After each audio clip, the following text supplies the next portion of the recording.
perang cyber antara Indonesia dan Australia terus berlanjut.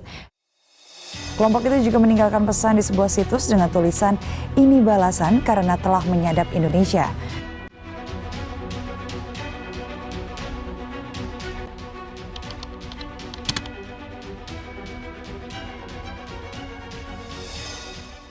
Membahas tentang perang antara tentara cyber Indonesia dan Australia.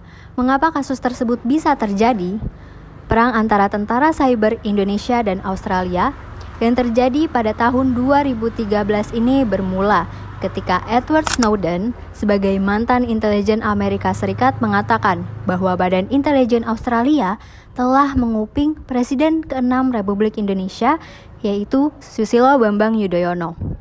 Disebutkan bahwa agen mata-mata Australia mendekatkan Presiden SBY beserta istrinya, Wakil Presiden Budiono, dan beberapa menteri lainnya.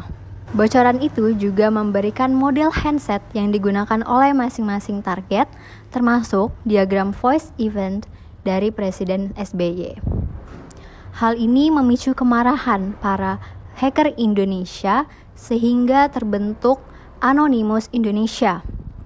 Komunitas ini juga telah menciptakan gerakan Stop Spying Indonesia dengan menyerang website Australia dengan berbagai cara. Seperti serangan DDoS, tentara siber Indonesia membanjiri server situs web Australia dengan permintaan palsu hingga kelebihan beban dan situs tersebut tidak dapat diakses lagi. Salah satu korban adalah situs web Polri Federal Australia. Masih berlanjut, Anonymous Indonesia juga melakukan perusakan ratusan situs sipil secara acak. Serangan tersebut menyebabkan situs belanja kelas bawah di Australia menampilkan peringatan dari Indonesia, sehingga dampak dari kejadian tersebut adanya ancaman dari hacker Australia, yaitu dengan menghapus banyak situs populer Indonesia seperti KPK, PLN, Garuda Indonesia, Polri, Tempo, dan lain-lain. Selain itu, hubungan kedua negara pun terkesan tak lagi harmonis. Kiat-kiat untuk menghindari kejahatan tersebut, yaitu kasus ini sudah membuktikan bahwa cybercrime merupakan ancaman nyata dalam keamanan dan perlindungan nasional.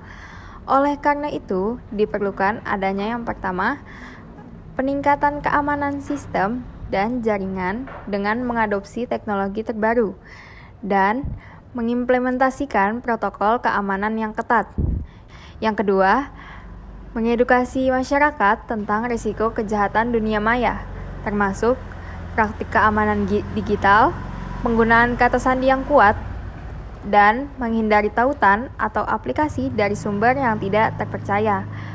Yang ketiga yaitu memberlakukan sanksi yang tegas terhadap pelaku kejahatan cyber untuk mencegah dan mengurangi kejadian. Kesimpulannya adalah perang cyber antara Indonesia dan Australia bermula dari isu penyadapan data yang dilakukan Badan Intelijen Australia kepada Presiden ke-6 Republik Indonesia Susilo Bambang Yudhoyono atau SBY. Para hacker Indonesia melakukan perlawanan dengan melakukan teknik spoofing, yaitu memperoleh akses yang tidak sah ke suatu komputer atau informasi di mana penyerang berhubungan dengan pengguna dengan berpura-pura memalsukan bahwa mereka adalah host yang dapat dipercaya.